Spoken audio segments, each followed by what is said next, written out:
The first time I saw Trina Bradshaw marching up my driveway with her clipboard, phone already recording, I knew she was trouble.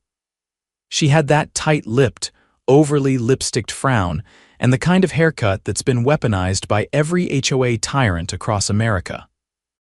And as the self-proclaimed president of the Brookhaven Lakes HOA, she made it her mission to make everyone else miserable. I'm Amos Patterson, retired Coast Guard, part-time mechanic, full-time fisherman. I don't drink, don't cause trouble, and I keep my yard cleaner than a hospital floor. But none of that mattered to Trina. All she saw was the 20-foot fishing boat parked neatly beside my garage. My pride and joy. Legal, registered, and sitting exactly where the bylaws said it could be, Trina didn't care. "This is a violation," she said, tapping her phone screen like she was writing a ticket. "That thing is an eyesore and it lowers property values." "It's called a boat," I said, leaning on the fence, arms crossed, "and it's been here for 3 years. You never had a problem with it before." "I wasn't president before," she said, voice full of fake authority, "and I've decided it's got to go. I've got the bylaws right here in the garage, Section 9, Paragraph 4. Boats are allowed on side property as long as they're registered and covered." She ignored me and stormed off, muttering something about taking this to the next level. The next morning, 2 sheriff deputies showed up at my door. "Mr. Patterson?" one asked. "We got a report about an abandoned vehicle and possible hazardous materials." I blinked. "You mean my boat?" They looked at it, then back at me. "Yeah, sorry about this. We're required to respond when we get a report like that." I walked them around the boat, showed them the fishing gear, the paperwork, even the insurance card. After 10 minutes, they apologized and left. By the end of the week, she'd called the cops 4 more times. Suspicious activity, illegal dumping, unregistered trailer, noise complaints, all of it bogus. Every time the officers were polite but increasingly annoyed, I started keeping a notebook. Dates, times, what they said, what they checked. I installed a security camera that covered my driveway and the side of the house. And just to be safe, I emailed myself photos of the boat setup every other day. Then came the kicker. One Thursday afternoon, I was working on the trailer lights when a patrol car pulled up fast. This time, the officer was different, stern, clipboard in hand. "Mr. Patterson," he said, "we need to ask you to come down to the station to give a statement." I raised an eyebrow. "For what?" "Miss Bradshaw reported that you threatened her with a firearm." My blood ran cold. "That's a lie. We're just collecting statements right now, but if you could cooperate, we'd appreciate it." I handed him the footage from the security cam. Plain as day, there was Trina pacing in front of my property the day before, yelling at the boat, but I never came outside. Never even opened the door. The officer watched it, then whistled low. "You got more of this, 3 weeks worth," I said. "You might want to check your call logs too." His eyes narrowed. "Hang tight, I'll be back." I didn't know it then, but everything was about to blow wide open.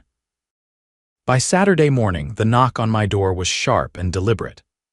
I opened it to find Deputy Morales, the same officer who'd reviewed my security footage, standing alongside a tall man in a navy suit, clean-shaven, badge clipped to his belt, eyes scanning everything without a blink. "Mr. Patterson," Morales said, "this is Investigator Langston from the county attorney's office." Langston gave a short nod. "We need to ask you a few more questions about the calls made to law enforcement concerning your property." I stepped aside and waved them in. "You might want to bring a notepad. This is going to take a while." They followed me into the den, where I'd already started laying things out on the dining table. Printed screenshots from the security feed, logs from my incident notebook, a USB drive with time-stamped footage. I'd even printed out a copy of the HOA's bylaw section governing vehicle storage, highlighted in yellow. Langston took a seat, flipping through the material. "Mind walking me through this from your perspective?" I pointed to the calendar page I'd tacked to the wall. "That's the day she first claimed I threatened her. If you watch the video, I already have," Langston interrupted. We pulled your footage from that day. There's no contact between you and Miss Bradshaw, verbal or otherwise. What we're trying to determine now is if she's engaged in a pattern of knowingly filing false police reports. Morales added, dispatch records indicate she's made 47 separate calls concerning your residence since the start of the year. 47, I repeated, eyebrows lifting. I figured maybe 20. Langston's tone was neutral but clipped. Almost all of them cite safety threats, criminal activity, or code violations. None resulted in citations or charges. We've also reviewed complaints she filed against other residents, 11 more cases, but yours is the most extreme. I leaned against the edge of the table. So what happens now? Langston glanced at Morales. We're opening a formal investigation. Falsifying police reports is a criminal offense. If it's proven she did so with intent to harass or manipulate community policy, that escalates the charges. She's got the HOA board wrapped around her finger, I said. I know for a fact she threatened my neighbor into removing a swing set from his backyard. Said it violated aesthetic integrity. It was a plastic jungle gym. She threatened anyone else? Langston asked, already scribbling in his pad. I nodded. The Gutierrez family, 2 doors down. She told them their daughter's wheelchair ramp was unsightly and warned them she'd fine them into foreclosure. Morales shook his head. That's vile. Langston stood. We'll be speaking with your neighbors. If they're willing to go on record, that will help build the case. As they left, I caught sight of Trina across the street, watering her petunias with practiced innocence. Her eyes met mine for half a second before flicking away. She had no idea what was coming. By Tuesday, Brookhaven Lakes buzzed like a kicked anthill. Langston and 2 uniformed officers canvassed the street, knocking on doors and taking statements. I watched from my front porch as the Gutierrez family stood on the sidewalk for nearly 40 minutes, talking with the investigator. Mrs. Gutierrez looked like she hadn't had a peaceful night's sleep in months. When she turned to me, her eyes were glassy but grateful. Later that afternoon, Langston returned with a folder in hand. We've confirmed a pattern of targeted harassment, misuse of HOA authority, and at least 12 false police reports filed under penalty of perjury, he said. We're recommending felony charges. There'll be an arrest warrant issued by morning. What about the rest of the board? I asked. That's a separate matter. If they acted under her direction, they'll be investigated too. But right now, the focus is on Miss Bradshaw. I'll admit, I didn't sleep much that night. Part of me didn't believe it would really happen. People like Trina always seem to slip through the cracks, smiling their way through scandal and skating past consequences. But just after sunrise, a black and white patrol car rolled to a stop in front of her house. I stood at the edge of my lawn, not gloating, just watching. Trina stepped out in a slate blue robe, trying to look surprised and confused, but her voice pitched higher than usual as she argued with the officers. They didn't bother debating. One read her the charges while the other clicked handcuffs around her wrists. Someone down the block started filming. Morales caught my eye as they loaded her into the car. 47 counts of filing false reports, 2 counts of witness intimidation, 1 count of falsifying evidence. I nodded. Hope she brought her clipboard. The neighborhood didn't go quiet after that, not exactly, but the feeling shifted. People started talking freely on the sidewalks again. Kids rode bikes without being glared off the street. The Gutierrez ramp got a fresh coat of paint, and no one said a word. A week later, a letter arrived from the county clerk's office confirming my statements had been added to the case. Attached was a note from Langston. Thanks to your documentation, we were able to file all charges without delay.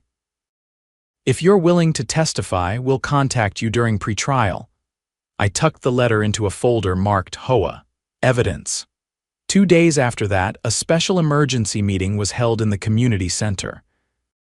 The remaining board members, clearly shaken, announced they were suspending all enforcement actions until new elections could be held. The vote was unanimous. The floor was opened for resident input. I stood up, cleared my throat. Suggest we add a clause, I said. Require all future HOA board members to undergo third-party ethics training and criminal background checks before taking office. Applause broke out before I even sat down. I didn't run for the board, didn't need to, but I helped write the new bylaws. And when the time came, we replaced every last one of Trina's allies with sensible folks who actually cared about the community instead of HOA power trips. As for Trina, her trial was scheduled for the fall. Last I heard, her attorney was trying to negotiate a plea deal. But with 47 charges, odds weren't in her favor. The boat's still parked right where it's always been covered, registered, and now with a fresh coat of polish. Every time I fire up the outboard, it reminds me what happens when you stand your ground, document everything, and don't let petty tyrants win. The court summons arrived on a Monday, tucked beneath a stack of flyers and coupons in my mailbox. Cream-colored envelope, embossed seal. It was official. Trina Bradshaw's preliminary hearing was scheduled for the following week. I had been called as a key witness. I spent the next few days organizing the rest of my documentation. I had already handed over most of the footage, but I still had voice memos from neighbors, copies of HOA newsletters where her name was printed under every committee title imaginable, and a spreadsheet I had made to track her patterns, what time she'd patrol the street, which houses she targeted, how often she sent warning letters. The data painted a very clear picture. This wasn't random enforcement, it was obsession. Late Thursday afternoon, I got a call from Investigator Langston. "We need to meet," he said, skipping greetings. "Something's come up." "You're still keeping a record of neighborhood activity, right?" "Always," I said. "What's going on?" "Miss Bradshaw may have violated her release conditions." "I'd like to show you something in person." We met at the local sheriff's substation, where he led me to a back room with a laptop already open. He clicked play on a video clip, grainy footage from a neighbor's Ring camera. The timestamp was from 2 nights earlier. Trina's unmistakable frame crept up to the Gutierrez mailbox just before midnight. She was holding a stack of envelopes. One by one, she slipped them into the slot, looking over her shoulder every few seconds. "Is that her handwriting?" Langston asked, pausing the footage. "I'd bet my outboard motor on it," I said, "but you'll want to check the return address." He nodded. "Already in the lab." Another clip played, this one from down the street, similar scene, different house. "She's been delivering anonymous letters," Langston said, "all unsigned. Some accuse residents of code violations. Others are threatening. She's violating her no-contact order with at least 3 families. We're preparing to file a motion to revoke her bail." I leaned back in the chair, arms crossed. "She's not done. She's just gone underground." Langston didn't argue. "If you see anything unusual, keep a record. And stay alert. We believe she's still trying to influence the HOA board from the shadows." I didn't have to wait long. 2 days later, a brand new newsletter landed on every doorstep. No return address, no official header, just a plain white sheet folded in thirds. But the content was unmistakably Trina's voice, full of passive-aggressive phrasing like "residents who fail to uphold our community standards" and "certain individuals who create division." It was riddled with thinly veiled warnings. I walked it down to the sheriff's station that afternoon. Langston took one look at it and sighed. "That's enough for the judge," he said. "We're moving forward. You'll want to be at the courthouse early Monday." When Monday arrived, I wore my best navy blazer with the Coast Guard lapel pin still clipped to the left side. The courthouse steps were already crowded with reporters and a few curious neighbors. I caught sight of Mr. Gutierrez standing near the entry doors with his daughter beside him. He gave me a nod of solidarity. Inside, the courtroom buzzed with quiet tension. Trina sat with her attorney, arms folded tightly, her face a mask of forced composure. She didn't glance my way. The judge, a sharp-eyed woman with a reputation for zero tolerance, called the session to order. The prosecutor laid out the charges methodically. 47 counts of filing false police reports, 2 counts of witness intimidation, and now several counts of violating a no-contact order. When it was my turn to testify, I stuck to the facts. I described the pattern of harassment, the multiple false claims, the evidence I'd compiled. I handed over copies of the anonymous letters. Then I showed the court the spreadsheet, the same one I'd used to track her behavior. "This wasn't enforcement," I said clearly, making sure to look at the judge and not at Trina. "This was targeted harassment, built on personal bias and a desire for control." She used the HOA like a weapon. The defense tried to paint it as a misunderstanding, claiming Trina was just passionate about community aesthetics. But the evidence was too overwhelming. The judge didn't even let the hearing drag on. "Bail is revoked," she said sternly. "The defendant will be remanded to county custody pending trial. The court finds sufficient cause to proceed with all charges, including those recently added." As the bailiff approached, Trina stood abruptly, chair screeching back. "This is a mistake," she said, voice rising. "I was protecting the neighborhood. These people are ungrateful." The judge didn't flinch. "Sit down, Miss Bradshaw." She didn't. That was her final mistake. Trina launched into a tirade about property values and rule breakers, spouting off about how she built this community from the ground up. The bailiff had to physically escort her out, her voice echoing down the hallway as the door shut behind her. The courtroom exhaled. Outside, reporters clustered around the courthouse steps. I didn't stop to give interviews, but I did catch one question as I passed. "What would you say to residents dealing with HOAs like this elsewhere?" I paused just long enough to answer, "Document everything. Know your rights. And don't let fear keep you quiet." That afternoon, the Brookhaven Lakes Community Board held an emergency meeting. This time, it was open to the public.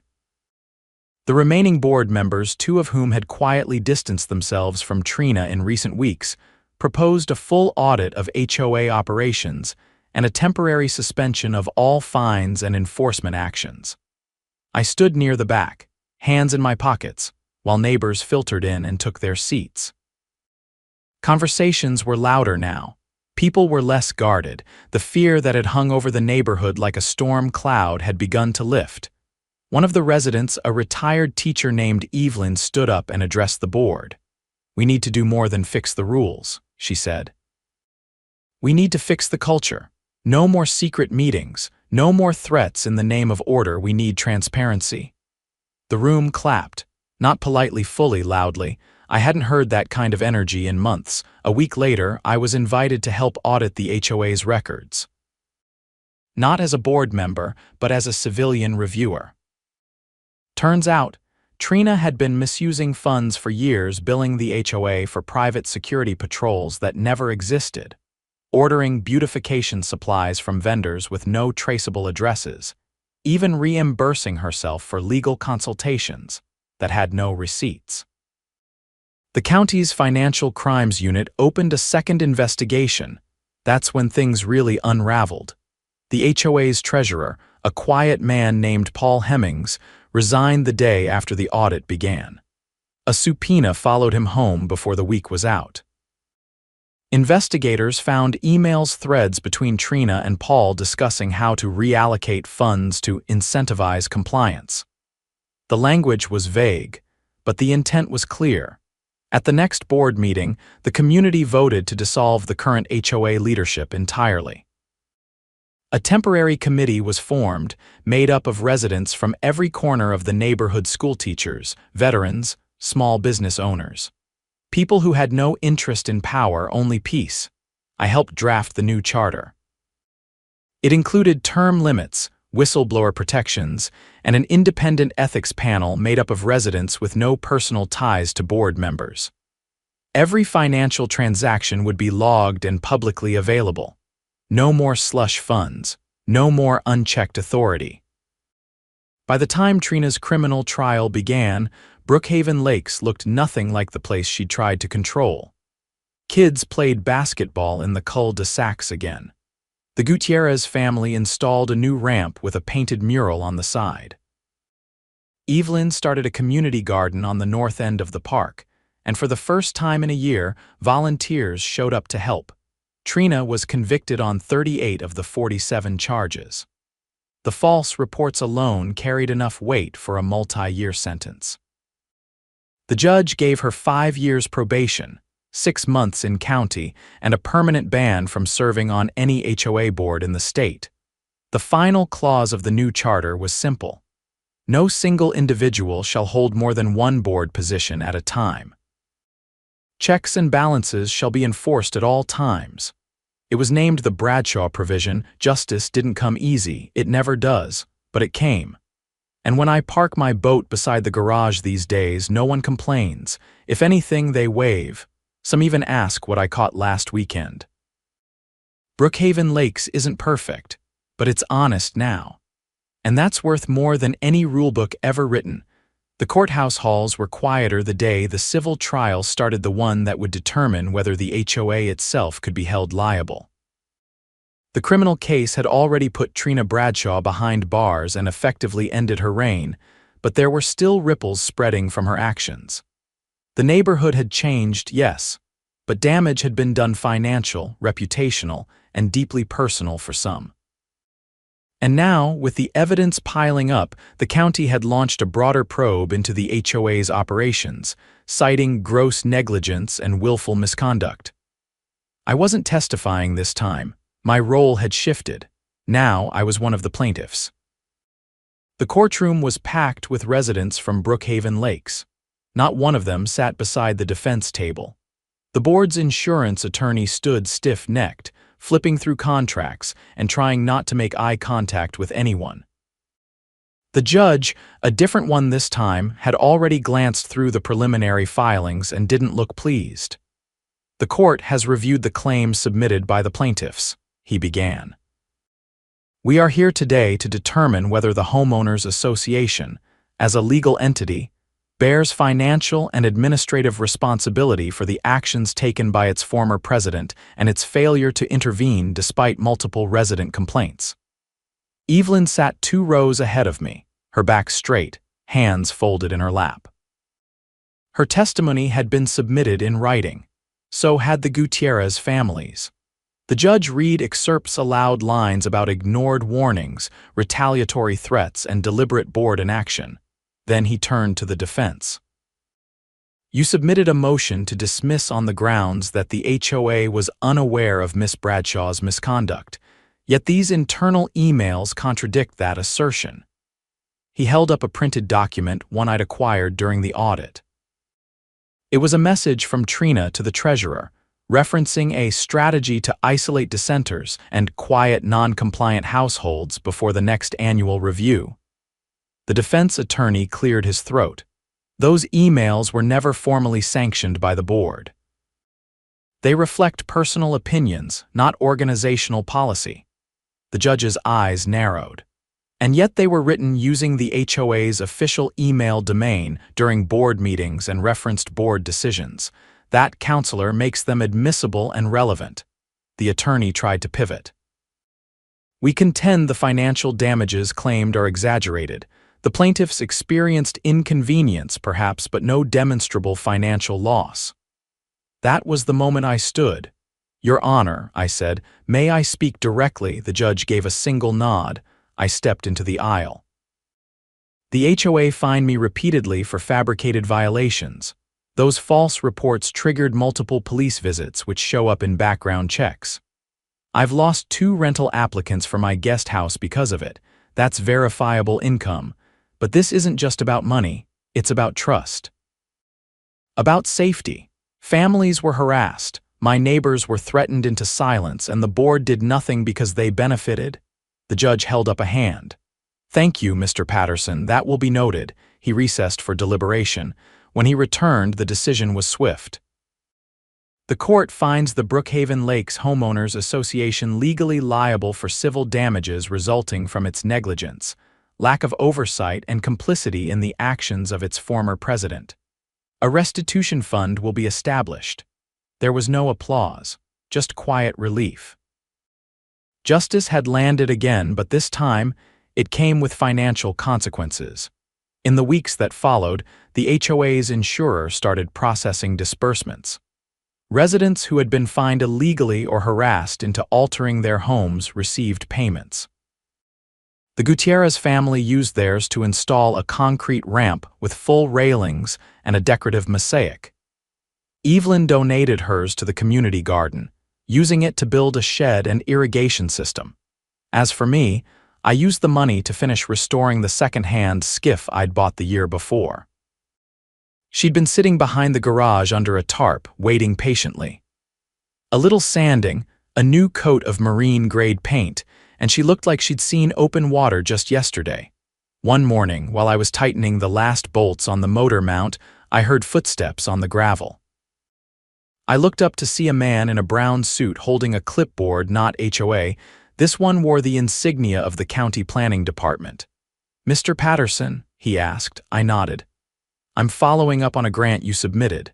The community resilience proposal." I stood up, wiping my hands. "Didn't think that would go anywhere." "Well, it did. The county's approved partial funding. You'll get materials for the shoreline cleanup plus signage and benches. We'd like Brookhaven Lakes to serve as a pilot for our neighborhood rebuild initiative." I let out a low whistle. "That's unexpected." We reviewed the court records. This neighborhood went through hell and came out stronger. That's the kind of story we want to support. Later that month, volunteers gathered at the lake's edge. Parents brought their kids. Veterans brought their tools. Someone even brought a food truck. We built benches, cleared weeds, and installed signs that read, "Community owned. Resident maintained." At the final board meeting of the year, the new president, a retired librarian named Carla, stood up and read the updated charter. No one interrupted her. No one raised their voice. When she finished, there was a vote to formally dissolve the old enforcement committee and replace it with a mediation board volunteer-based, with no fining powers. Afterward, she approached me near the refreshment table. "There's talk of naming the South Trail after you, you know," she said. I shook my head. "Don't need that. You sure? People want to remember who stood up." "It wasn't just me," I said, pouring a cup of coffee. "It was everyone who stopped being afraid at the same time," she smiled. "Still. You were the first to say enough." I didn't answer, just looked out the window at the lake. Sunlight caught the water in long, golden ribbons. A couple of kids skipped stones near the shore. The Gutierrez girl rolled along the new path with her service dog trotting beside her. No more patrols. No more letters, just peace. Months passed. Seasons turned. And one spring afternoon, as I was backing the boat into the water for the first trip of the year, a pickup pulled up beside me at the dock. A man climbed out, broad-shouldered, denim shirt, clean boots. "You Amos?" he asked. "That's me." He held out a hand. "Name's Doyle, just bought a place on Red Fern. Folks said to talk to you if I wanted to know how things work around here." I took his hand. "Well, Doyle, first thing to know, we don't do power trips anymore. Second thing, bring your own bait." "I don't share mine," he laughed. "Fair enough." We launched together that day, lines cast out, motors humming in rhythm. And as we floated there in the quiet, I realized something. The fight had been worth it, not because I won, but because